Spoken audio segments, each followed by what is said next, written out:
আজকে আমরা যে বিষয়টা নিয়ে কথা বলতে এসেছি সেটা বোধহয় কম বেশি সবারই একটা সমস্যা। জনসম্মুখে কথা বলা। একদম। একটা জরিপে তো দেখা গিয়েছিল যে আমেরিকানদের কাছে তাদের ১ নম্বর ভয় কোনটা, এই প্রশ্নের উত্তরে বেশিরভাগ মানুষ বলেছিল পাবলিক স্পিকিং। হুম। মানে ব্যাপারটা এতটাই গুরুতর যে এই ভয়টা নাকি মৃত্যুর ভয়কেও ছাড়িয়ে যায়। হ্যাঁ, হ্যাঁ। মানে মানুষ মরে যেতে রাজি, কিন্তু মঞ্চে উঠে বক্তৃতা দিতে রাজি নয়। শুনতে মজার লাগলেও এর পেছনের উদ্বেগটা কিন্তু একদম সত্যি। ঠিক। আর এই ভয়টা কি জয় করার কিছু অসাধারণ কৌশল নিয়ে আমরা আজ আলোচনা করব। আমাদের হাতে আছে মাইক অ্যাকনের লেখা স্পিক উইথ নো ফিয়ার বই থেকে কিছু অংশ। আর আমাদের উদ্দেশ্যটা শুধু ভয়টাকে কোনো মতে সামলানো নয়, তাই না? না, একদমই না। বরং ভয়টাকেই নিজের সবচেয়ে বড় শক্তিতে পরিণত করা।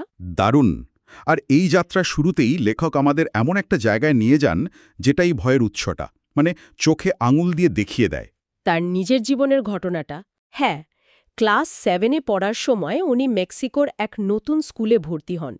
সেখানে তাকে ক্লাসের সামনে একটা প্রেজেন্টেশন দিতে বলা হয়। হুম। আর উনি যেই কথা বলা শুরু করেন, তার উচ্চারণের কারণে পুরো ক্লাস হাসিতে ফেটে পড়ে। ভাবা যায় ওই ছোট্ট একটা বাচ্চার জন্য কি ভয়ঙ্কর একটা অভিজ্ঞতা। এতটাই যে পরের দিন উনি অসুস্থতার ভান করে স্কুলেই যাননি। আর এই একটা ঘটনাই তার মনে এমনভাবে গেঁথে গিয়েছিল, যা পরবর্তী বহু বছর তাকে তাড়া করে বেরিয়েছে। লেখকের মতে আমাদের অনেকেরই কথা বলার ভয়ের পেছনে এরকম কোনো না কোনো পুরনো ক্ষত লুকিয়ে থাকে। আর এখান থেকেই আমাদের আলোচনার প্রথম কৌশলটা আসছে। হ্যাঁ, যেটাকে লেখক বলছেন ক্ষত খুঁজে বের করে তা পরিষ্কার করা। এই ক্ষত বা স্পিকিং উন্ড ধারণাটা বেশ শক্তিশালী, কিন্তু এটা তো সবসময় এত বড় বা নাটকীয় কোনো ঘটনা নাও হতে পারে, তাই না? না, না, একদমই জরুরি নয়। আপনি ঠিক পয়েন্টটা ধরেছেন। লেখকের কলেজের আর একটা ঘটনা ছিল, যেখানে তিনি খুব আবেগ নিয়ে একটা বিতর্কিত বিষয়ে কথা বলতে উঠেছিলেন, কিন্তু নার্ভাসনেসের কারণে সব তালগোল পাকিয়ে ফেলেন। এতটাই যে কলেজের প্রেসিডেন্ট তাকে থামিয়ে দেন। হ্যাঁ, এটাও একটা বড় ক্ষত।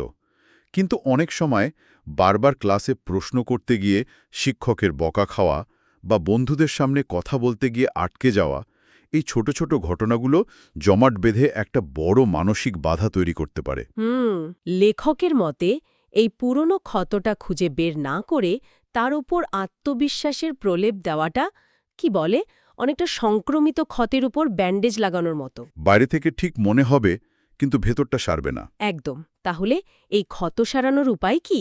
বিশেষ করে যখন কেউ নিজের সেই বেদনাদায়ক স্মৃতির মুখোমুখি হতেই ভয় পায়। অবশ্যই এটা কঠিন, আর তাই লেখক কয়েকটি ধাপের কথা বলেছেন। প্রথমত, নিজের সেই কষ্টকর অভিজ্ঞতাগুলো নিয়ে জার্নালিং করা, মানে লেখা। আচ্ছা। লেখার মাধ্যমে আমরা আবেগের থেকে কিছুটা দূরত্ব তৈরি করে ঘটনাটাকে বিশ্লেষণ করতে পারি। দ্বিতীয়ত, যদি ক্ষতটা খুব গভীর হয়, তবে একজন কাউন্সেলরের সাহায্য নেওয়াটা খুবই জরুরি। আর তৃতীয় উপায়টা? তৃতীয় এবং সবচেয়ে শক্তিশালী উপায় হল নিজের সেই গল্পটাকেই একটা বক্তৃতার বিষয়ে পরিণত করা। কিন্তু এটা শুনতে যতটা সহজ লাগছে, ততটা কি সহজ? এতে তো পুরনো কষ্টটা নতুন করে ফিরে আসার একটা ঝুঁকি থাকে। ঝুঁকি থাকে, আর এখানেই মূল কৌশলটা হলো গল্প বলার দৃষ্টিকোণটা পাল্টে ফেলা। দৃষ্টিকোণ পাল্টে ফেলা মানে? মানে হলো নিজেকে আর সেই গল্পের অসহায় শিকার হিসেবে না দেখা, বরং সেই ঘটনা থেকে কি শেখা গেল, কিভাবে সেই ধাক্কাটা সামলানো হলো। আর সেই অভিজ্ঞতাটা কিভাবে আজকের আমি হতে সাহায্য করল সেই দিকটা তুলে ধরা। একদম। যখন নিজের দুর্বলতার গল্পটাকে সাহসের সাথে অন্যের সামনে তুলে ধরা হয়, তখন সেই দুর্বলতা আর আপনার উপর নিয়ন্ত্রণ রাখতে পারে না। নিয়ন্ত্রণটা আপনার হাতে চলে আসে। বাহ! অর্থাৎ অতীতের কাছে জিম্মি না থেকে অতীতটাকে নিজের প্রয়োজনে ব্যবহার করা। এটা একটা শক্তিশালী ভাবনা। হুম। কিন্তু ধরা যাক কেউ এই ধাপটা পার করল। অতীতের ভয়টা সে সামলে নিয়েছে। কিন্তু মঞ্চে ওঠার পর বর্তমানের চাপটা তো আছেই। মানে দর্শকদের প্রত্যাশা, নিজেকে সেরা প্রমাণ করার তাগিদ। আর তার সাথে অন্যদের মতো হওয়ার চেষ্টা করা। হ্যাঁ, ঠিক।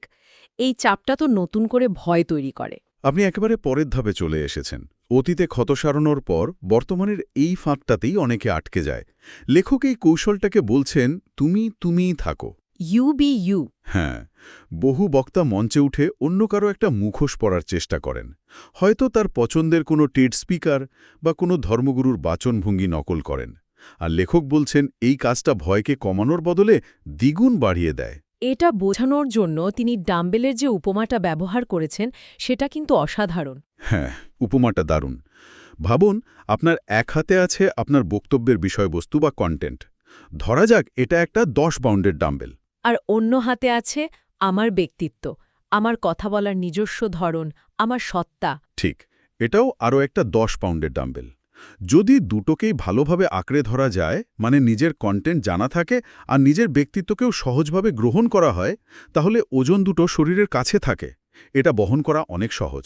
কিন্তু সমস্যাটা হয় যখন আমরা দ্বিতীয় ডাম্বেলটা, মানে নিজের ব্যক্তিত্বটাকে দূরে ঠেলে দিই। ঠিক তাই।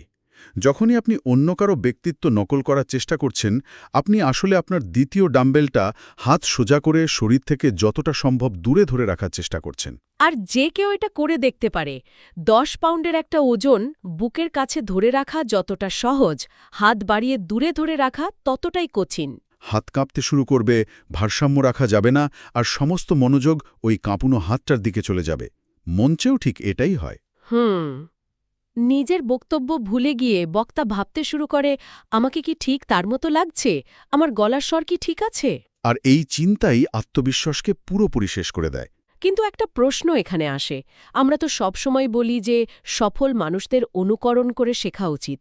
তাহলে ভালো বক্তা হতে গেলে অন্যদের থেকে শিখব না? এটা একটা খুবই গুরুত্বপূর্ণ প্রশ্ন। লেখক এখানে অনুকরণ বা নকল করা আর অনুসরণ বা মডেলিংয়ের মধ্যে একটা পরিষ্কার পার্থক্য করেছেন। আচ্ছা। অনুসরণ করা হলো একজন ভালো বক্তার কৌশলগুলো শেখা। যেমন তিনি কিভাবে তার বক্তব্যটা সাজাচ্ছেন, কিভাবে একটা গল্প দিয়ে শুরু করছেন, কোথায় থামছেন। কিভাবে দর্শকদের সাথে সংযোগ স্থাপন করছেন, এই নীতিগুলো শেখা। হ্যাঁ, এটা হলো তার সাফল্যের পেছনের কাঠামোটা বোঝা। আর নকল করা হলো সেই কাঠামোর ওপর তার ব্যক্তিত্বের রংটা ধার করার চেষ্টা করা। একদম। নকল করা মানে তার কথা বলার ভঙ্গি, তার হাসি, তার ব্যবহৃত নির্দিষ্ট শব্দ বা জোকস, এগুলো কপি করা। লেখক নিজেই এই ভুলটা করেছেন। তাই নাকি? হ্যাঁ, তিনি যখন নতুন নতুন প্রচারক হয়েছিলেন, তখন প্রতি সপ্তাহে একজন বিখ্যাত প্রচারকের মতো করে কথা বলার চেষ্টা করতেন। কিন্তু তিনি দ্রুতই বুঝতে পারেন যে এতে তার বক্তব্য ফাঁপা আর কৃত্রিম শোনাচ্ছে। আর দর্শকরাও তার সাথে সংযোগ স্থাপন করতে পারছিল না। ঠিক তাই। মূল কথা হলো, অন্যের রেসিপি থেকে শেখা যেতে পারে, কিন্তু রান্নাটা নিজের মশলা দিয়েই করতে হবে। আপনার ব্যক্তিত্বই আপনার সবচেয়ে বড় শক্তি। পরিষ্কার হল, 1. অতীতের ক্ষত পরিষ্কার করা, এবং 2. বর্তমানে দাঁড়িয়ে নিজের প্রতি সৎ থাকা। কিন্তু সবচেয়ে বড় ভয়টা তো আসে দর্শকদের কাছ থেকে। হাজার হাজার চোখ যখন তাকিয়ে থাকে, তখন মনে হয় যেন একটা বিচার চলছে। লোকেরা আমার সম্পর্কে কি ভাবছে, এই একটা প্রশ্নই তো মাথা খারাপ করে দেওয়ার জন্য যথেষ্ট। আর লেখকের মতে এই প্রশ্নটাই হলো সবচেয়ে বড় ভুল। কারণ আসল সত্যিটা হলো এটা আপনাকে নিয়ে নয়। It's not about you. মানে? একজন বক্তা যখন মঞ্চে দাঁড়ান, তিনি ভাবেন পুরো পৃথিবীর কেন্দ্রবিন্দু তিনি। আমার পোশাক ঠিক আছে তো? আমার চুল ঠিক আছে? আমার কথা কি ওদের ভালো লাগছে? কিন্তু বাস্তবতা হল, শ্রোতাদের ৯৯%ই নিজেদের নিয়ে ব্যস্ত। একদম। তাদের মাথায় হয়তো ঘুরছে, এই আলোচনাটা শুনে আমার কি লাভ হবে, বা লাঞ্চের পর একটা জরুরি মিটিং আছে, আজ বাড়ি ফেরার পথে বাজার করতে হবে। ঠিক তাই। শ্রোতারা আপনার বিচার করতে আসেনি। তারা এসেছে নিজেদের কোনো সমস্যার সমাধান খুঁজতে, নতুন কিছু শিখতে, অথবা একটু বিনোদন পেতে। লেখকের গুরু জন ম্যাক্সওয়েলের একটা অসাধারণ গল্প আছে এই বিষয়ে। হ্যাঁ, ওই যে কনফারেন্সের ঘটনাটা, তাই না? হ্যাঁ, ম্যাক্সওয়েল একবার একটা বড় কনফারেন্সে মূল বক্তা হিসাবে আমন্ত্রিত ছিলেন। তিনি যখন মঞ্চে উঠলেন, তখন রাত হয়ে গেছে। সারাদিনের অনুষ্ঠানের শ্রোতারা সবাই ভীষণ ক্লান্ত, পরিশ্রান্ত। এই পরিস্থিতিতে একজন বক্তার জন্য তো খুব কঠিন অবস্থা। এখানেই একজন সাধারণ বক্তা আর একজন মহান বক্তার পার্থক্য। ম্যাক্সওয়েল বুঝতে পারলেন, এই মুহূর্তে শ্রোতাদের যা সবচেয়ে বেশি প্রয়োজন তা হল বিশ্রাম। তার লম্বা, জ্যেষ্ঠভাবে প্রস্তুত করা বক্তৃতা নয়। তখন তিনি কি করলেন? তিনি মঞ্চে উঠে মাইক্রোফোনটা হাতে নিয়ে বললেন, আমি জানি দিনটা দীর্ঘ ছিল এবং আপনারাও খুব ক্লান্ত। নেতৃত্ব নিয়ে আমার আজকের বক্তব্য শুধু এক লাইনের। মনে রাখবেন, নেতৃত্বের ওপরই সবকিছুর উত্থান পতন নির্ভর করে। ব্যাস, এটুকুই? হ্যাঁ, এই বলে তিনি বক্তব্য শেষ করে দিলেন। অবিশ্বাস্য। দর্শকদের প্রতিক্রিয়া কী ছিল? দর্শকরা উঠে দাঁড়িয়ে করতালিতে ফেটে পড়েছিল।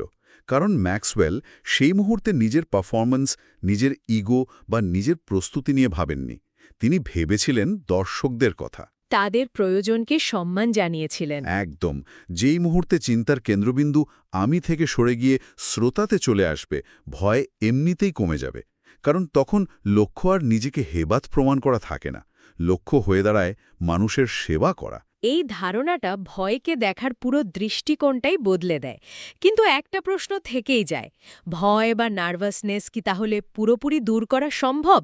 লেখক তো নিজেই স্বীকার করেছেন আজও প্রত্যেকবার মঞ্চে ওঠার আগে তিনি নার্ভাস হন। আর এটাই হলো সবচেয়ে গুরুত্বপূর্ণ উপলব্ধি। ভয়কে পুরোপুরি মুছে ফেলার চেষ্টা করাটাই একটা ভুল লক্ষ্য। তাই হ্যাঁ, ভয়কে মুছে ফেলার চেষ্টা করলে আপনি একজন আবেগহীন রোবটের মতো বক্তায় পরিণত হবেন, যার কথায় কোনো প্রাণ থাকবে না। লেখকের মতে ভয় বা উদ্বেগ থাকাটা আসলে একটা ভালো লক্ষণ। এটা প্রমাণ করে যে বিষয়টা নিয়ে আপনি কেয়ার করেন। একদম, আপনার যত্ন আছে। এই যে অ্যাড্রেনালিনের স্রোত, বুক ধরফর করা, হাত ঘামা, এটা আসলে আপনার শরীর আপনাকে বলছে যে আপনি একটা গুরুত্বপূর্ণ কাজের জন্য প্রস্তুত হচ্ছেন।